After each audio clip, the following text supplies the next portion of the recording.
আনিস এবং আমাদের সাংগঠনিক সম্পাদক হারুন রশিদ খোকা, উপস্থিত সিনিয়র সহসভাপতি হযরত আলী কাকা সহ নেতৃবৃন্দ। আমি আসলে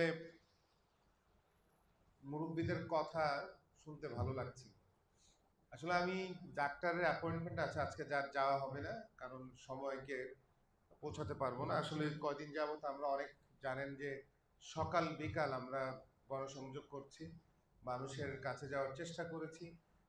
সবাই একেবারেই কিছুটা অনেকেই অসুস্থ হয়ে গেছে গরম ঠান্ডার কারণে, তাই আমিও একটু অসুস্থ বোধ করছিলাম।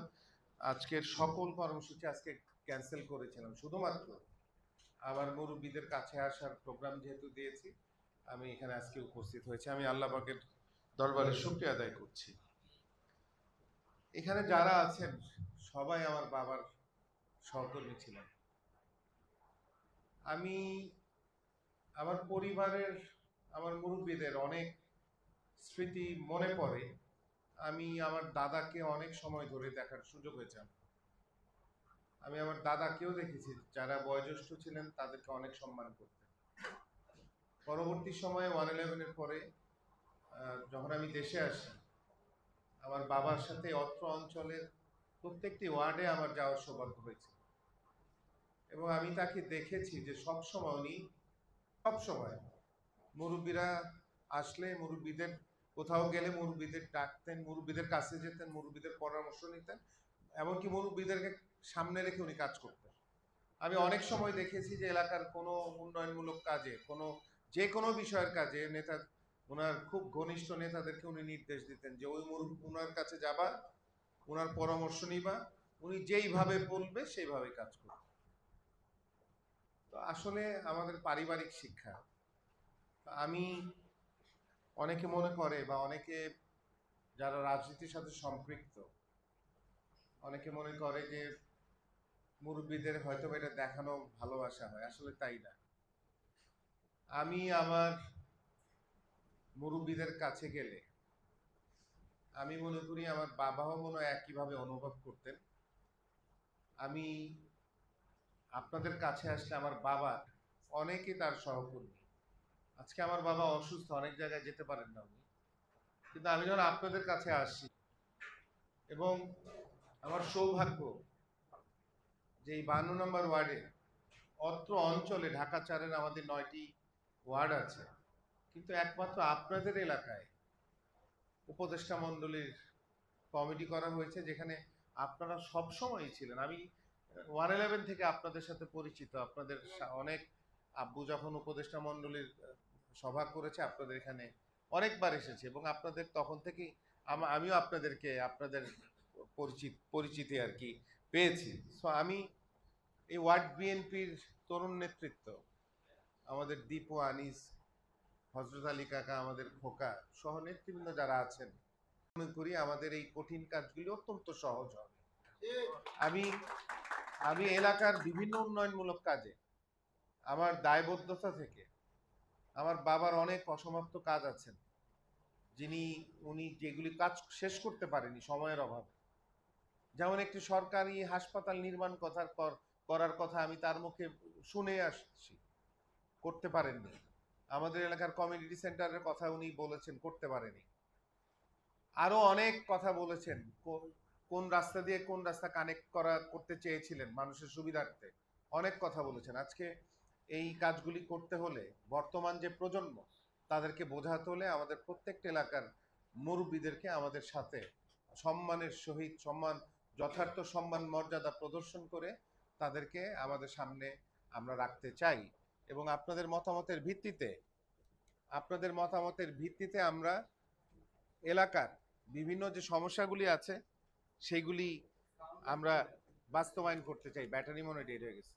ইতিমধ্যে আপনারা শুনেছেন যে আমি শাসন ব্যবস্থায় আমাদের মুরব্বীদেরকে অন্তর্ভুক্ত করতে চাই। আর লাগবে না আঙ্কেল, আমি এই কথাটা মনে প্রাণে বিশ্বাস করে আমি করতে চাই। অনেক সমস্যার সমাধান হবে, সর্বপ্রথম যেটা আমাদেরকে করতে হবে, আমাদের এলাকায় শাসন ব্যবস্থা কিভাবে হবে, কারা করবে সেটা নির্ণয় করা দরকার আছে। আমি আজকে আমাদের দীপু ওয়ার্ড বিএনপির প্রেসিডেন্ট, কিন্তু আমি চাই না যে দীপু এলাকার বিষয়ে একা কোনো সিদ্ধান্ত দেয়। আমি চাই আমাদের মুরব্বীরা দেবে।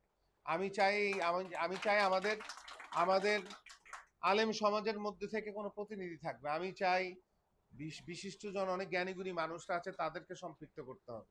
আমি চাই এলাকার একেবারে সকল শ্রেণী পেশার মানুষের একটা অংশ থাকুক। তাহলে সমাজে ন্যায় প্রতিষ্ঠা করা অত্যন্ত সহজ, এবং এই কাজ করতে হলে আপনাদের সহযোগিতা ছাড়া কোনোভাবেই সম্ভব না। তাই অন্য কাজ করার আগে আমি রাত দিন 24 ঘন্টা আমার বাবার মতো আমি পরিশ্রম করব। কিন্তু সেইটার আগে আমাদের এলাকার নির্বাচন হওয়ার পরই কিন্তু এলাকা শাসনের ব্যবস্থা মানে বিষয় চলে আসবে। তা আমি প্রত্যেকটা জায়গায় গিয়ে আমি এই বিষয়ের উপরে সবচেয়ে বেশি গুরুত্ব দিচ্ছি। কারণ আমি আমার দলের নেতাদের কাছে আমি শাসন ক্ষমতা ছাড়তে চাই না। তারা অবশ্যই এটার অংশ থাকবে, কিন্তু মুরব্বীদের পিছনে থাকবে। আমাদের মুরব্বীদের পরামর্শ নিয়ে তাদেরকে কাজ করতে হবে। এলাকার সবকিছুতে সবার আগে আমাদের মুরব্বীরা থাকবে, এটা আমি বাস্তবায়ন করতে চাই। এবং এটা যদি আমরা করি, তাহলে এলাকার যে আমাদের যে একটি শ্রেণী, আমাদের আগামীর প্রজন্ম তৈরি হয়েছে, যারা কিশোর গ্যাংয়ের অংশ হয়েছে, যারা কিছুটা বেয়াদবি করে, দেখবেন যে এরা অটোমেটিকলি ঠিক হয়ে যায়। আমাদের এই শাসনটা যদি আমরা বাস্তবায়ন করতে পারি, এলাকার যে বিভিন্ন চাহিদাগুলি আছে, মানুষের যে প্রত্যাশাগুলো আছে, সেগুলি পূরণে আমাদের জন্য অনেক সহজ হয়ে যাবে। ইতিমধ্যে আমরা এমন কোনো মহল্লা বাকি নেই যেখানে গিয়ে উঠান বৈঠক করি নাই বা আমরা মানুষের মতামত নেই। সেখানে কিছু কমন সমস্যা আছে, আবার এলাকা ভিত্তিক কিছু স্পেসিফিক সমস্যা আছে যেগুলি আমরা ইতিমধ্যেই চিহ্নিত করেছি। অনেক দল আজকে আসবে আপনাদের এখানে, জামাতি ইসলাম আসবে, ইসলামী আন্দোলন আসবে। তো আমি আজকে আপনাদের এই মেডিকেল রোডের ছাড়াও আশেপাশের অনেক রাস্তাঘাট, আমার মনে হয় গত 18 বছরে যা হয়নি, এই গত 1 বছরের মধ্যে আমাদের দীপুর নেতৃত্বে, আনিসের নেতৃত্বে, খোকার নেতৃত্বে এই কাজগুলি হয়ে গেছে আপনাদের পরামর্শে। তো আমরা এই ধরনের উদাহরণ সেট করতে চাই। আমরা আগামী দিনে আমাদের ভাগ্যে কি আছে আল্লাহ পাক জানে। আমরা চেষ্টা করছি, আমরা মানুষের কাছে যাচ্ছি, মানুষ স্বতঃস্ফূর্তভাবে আমাদের পাশে এসে দাঁড়াচ্ছে, আমাদেরকে উদ্বুদ্ধ করছে, আমাদেরকে আরো বেশি বেশি কাজ করার যে আমাদের যে যোগানটা দরকার, সেটা মানুষ ইতিমধ্যে আমাদেরকে প্রদর্শন করছে, আমাদেরকে দিচ্ছে। এবং সেটার ফলশ্রুতিতে আজকে আমরা কিন্তু দিন রাত পরিশ্রম করতে পারছি। এটা কিন্তু মানুষের উৎসাহে করছি, কারণ মানুষ যদি উৎসাহ না দিত, তাহলে কিন্তু একটা জায়গায় গিয়ে আমাদেরকে থেমে যেতে হতো।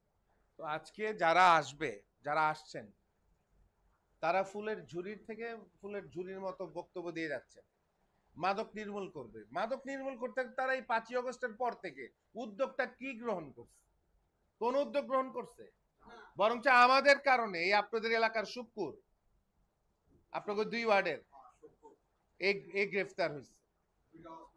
হ্যাঁ, এই আমাদের কারণে যে জুলহাসের ছোট ভাই টিটু, তারা অ্যারেস্ট হয়েছে। আমি যেখানে ভুল পথে আমাদের যাওয়ার কোনো সুযোগ নেই, কোনো সম্ভাবনা নেই। না, আপনাদের যে সারা জীবনের যে অভিজ্ঞতা, যে প্রজ্ঞা আপনারা যে অর্জন করেছেন, সেটি আমরা কাজে লাগাতে চাই। বিগত 18 বছরে আপনাদেরকে এলাকায় অসম্মানিত করা হয়েছে, প্রত্যেকটি এলাকায়। আমাদের মুরব্বীদের কোনো পরামর্শ নেওয়া হয়নি, কোনো উন্নয়নমূলক কাজে তাদের সামনে রাখা হয়নি, কোনো কিছুতেই আমাদের এই অঞ্চলের এলাকার মুরব্বীদেরকে কোনো সুযোগ দেওয়া হয়নি কাজ করার। আমরা সেই যুগে ফেরত যেতে চাই, যেখানে এলাকার জ্ঞানীগুণী মানুষ যারা আছেন, বিশেষ করে আমাদের মুরব্বীরা যারা আছেন, তার পাশে আমাদের আলেম সমাজের অনেক দেশবরণ্য আলেমগণ আমাদের এলাকায় বসবাস করে। আমি আপনাদের সংমিশ্রণে প্রত্যেকটি এলাকায়, প্রত্যেকটি ওয়ার্ডে এই উপদেষ্টা মণ্ডলীর কমিটি সাজিয়ে এখন থেকে এলাকার যত কাজ আমরা বিএনপির নেতৃবৃন্দ করব, আপনাদেরকে সামনে রেখে আমি করতে চাই।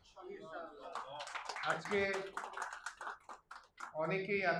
আমাদেরকে ছেড়ে চলে গেছেন, অনেক মুরব্বী নেই। মাতু কাকাকে দেখার আমার সুযোগ হয়নি, আসলে আমি অনেক নাম শুনেছি তার। এছাড়া আমি মনসুর কাকাকে পেয়েছিলাম আমি যখন রাজনীতি শুরু করি 111-এর। আজকে মনসুর কাকাও নেই। আরো কয়েকজন মুরব্বী, তাদের সাথে আসলে আমার দু একবার হয়তো দেখা হয়েছে, কিন্তু তাদের সাথে আমার সামনাসামনি মেশার সুযোগ হয়নি। আমি তাদের আত্মার মাগফিরাত কামনা করি, আমি তাদের জন্য দোয়া করি, এবং আমি আমাদের এখানে উপস্থিত এবং অনুপস্থিত যারা এই কমিটির সদস্য হয়েছেন, আমি আল্লাহ পাকের দরবারে আমি দোয়া করে আল্লাহ পাক আপনাদেরকে দীর্ঘজীবী করুক, আপনাদেরকে সুস্থ রাখুক। আপনারা আমাদের মাঝে উপস্থিত থাকলে আমাদের জন্য যথেষ্ট। আমি মনে করি যে আপনাদের আমাদের মাঝে বেঁচে থাকলেই, আপনাদের হাতে পায়ে গিয়ে কোনো কাজ করতে হবে না, আপনাদের বেঁচে থাকাই আমাদের জন্য অনেক অনেক অনেক অনেক দোয়া, অনেক অনেক আমাদের পথ প্রদর্শক আপনারা। আমি ওয়ার্ড বিএনপিকে, বিশেষ করে দীপু, আনিস, হারুনকে অনুরোধ করব যে এই কমিটি গঠন হয়েছে, আমাদের আব্দুর রহমান কাকা বলেছেন যে এই সংখ্যাটাই শেষ নয়, আরও আপনারা অন্তর্ভুক্ত করবেন। সো এলাকায় আরও যারা আমাদের মুরব্বীরা আছেন, অবশ্যই এখানে নাম্বার কোনো বিষয় না, সকল সম্মানিত মানুষদেরকে আপনারা সম্পৃক্ত করে নেবেন এবং আমাদের মুরব্বীদের এলাকায় বসার জন্য এবং তাদের সকল সুযোগ সুবিধা আপনারা নিশ্চিত করবেন। শুধু বলার কথা নয়, বসার জায়গার ব্যবস্থা করবেন। এইটা শুধু মুরব্বীদের জন্য ব্যবহার হবে, এবং তাদের যত সুযোগ সুবিধা প্রয়োজন হবে সেই সুযোগ সুবিধা আপনারা নিশ্চিত করবেন। এবং সেখানে যদি আমার কিছু করণীয় থাকে আমাকে অবশ্যই বলবেন। আমি আমি সব দিক থেকে আমি আমাদের মুরব্বীদেরকে নিয়ে কাজ করতে চাই। আমি বিভিন্ন এলাকায় যাচ্ছি, আমার আব্বু আমাকে কয়েকটা কথা বলতেন, বিশেষ করে আমাদের নামা শ্যামপুরের আমার আর কি দাদা হয় সম্পর্কে, বড় বাবা হয়, দুঃখিত, আব্বু ভাই বলতেন আর কি, সলিমুল্লাহ সাহেব, নাম শুনেছেন আপনি? জি। তো আমার আব্বা যখন নির্বাচন করার প্রস্তুতি নেন, সবার আগে আমাদের এই সলিমুল্লাহ ভাই, আমার ভাই আর কি, ওনার কাছে গেছেন, বড় বাবা আর কি।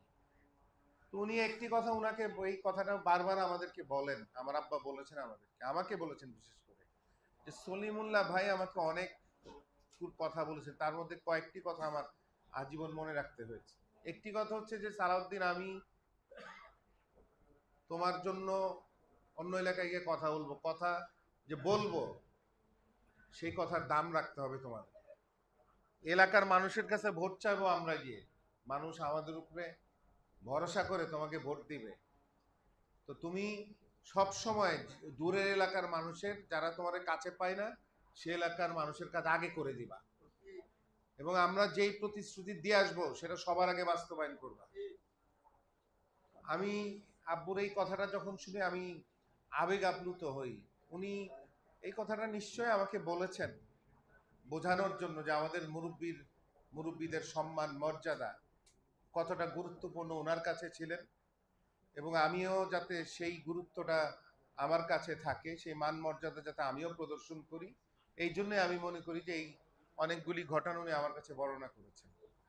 আজকে সারা দেশে, বিশেষ করে আমাদের এলাকায়, একেবারে সবচেয়ে অবহেলিত এলাকা আমাদের, তাই না? আমাদের এলাকায় একেবারে ন্যূনতম যে জনসেবা পাওয়ার কথা, সেগুলো কিন্তু অ্যাবসেন্ট। আদান হচ্ছে, একটু চুপ করি না। আপনার এলাকার তাদের নাম ঘোষণা দিয়ে আমি কথা বলি, এবং খেয়াল করবেন আমি নামটা ঘোষণা দিলেই 2-4-5 দিনের মধ্যে অ্যারেস্ট হয়ে যায়। তো আজকে তারা কি করছে এলাকার, তারা তো ভোট চাইতে আসবেই, আসতেই হবে, তাদের আসতেই পারে, এটাও তাদের অধিকার। কিন্তু তারা এই এলাকার মানুষের জন্য তারা কতটুকু করেছে?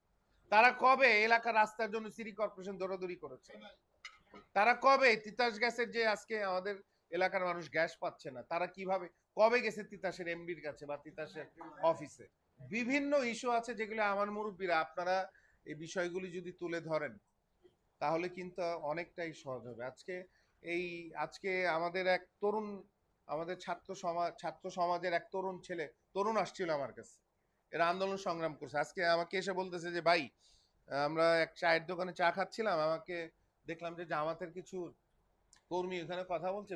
ওনারা বলছেন যে জামাত দাঁড়িপাল্লা যদি না যেতে কোরআন হেরে যাবে। নাউজুবিল্লাহ। এই কথাগুলি কিন্তু আমাদের মানে আগে পরে এই কথাগুলি তারা কিন্তু মানুষের কাছে বলছে, অত্যন্ত বিভ্রান্তমূলক কথাবার্তা তারা ছড়াচ্ছে। ইসলামের পথে আছে, তাদেরকে যদি আপনারা সম্পৃক্ত করে নেন আপনাদের সাথে, তাহলে এই ধরনের ধর্মভিত্তিক রাজনৈতিক দল যারা ধর্মকে বিক্রি করে মানুষের ভোট কেনার চেষ্টা করছে, তারা কিন্তু এমনিতেই শেষ হয়ে যাবে। তো যাই হোক, অনেক আসরের আজান দিয়ে দিচ্ছে। আমি আপনাদেরকে অনেক শ্রদ্ধা করি, আমি সম্মান করি। আমি দীর্ঘদিন ধরে আপনাদেরকে চিনি, আমি আপনাদেরকে ভালোবাসি। আমি যখন আপনাদের মাঝে আসি, আমি বলেছি যে আমি আপনাদের মাঝে আমার বাবার ভালোবাসা স্নেহ খুঁজে পাই।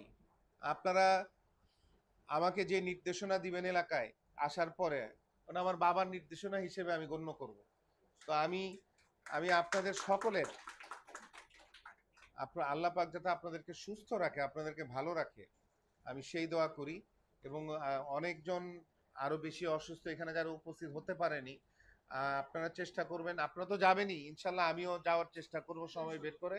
তা আমি আজকে দীপুকে অনেক ধন্যবাদ জানাই। এখানে আমাদের আঙ্কেলরা বলল যে এই যে একটা মিলন মেলা, এটার ব্যবস্থা করার জন্য। তবে আপনারা ইতিমধ্যেই দ্রুত আমাদের মুরব্বীদের সাথে পরামর্শ করে তাদের একটা বসার জায়গার ব্যবস্থা করবেন এবং সকল সুযোগ সুবিধা আপনারা নিশ্চিত করবেন, তাদের যাতে কোনো কিছু চিন্তা করতে না হয়। আপনাদের সকলকে ধন্যবাদ জানাই।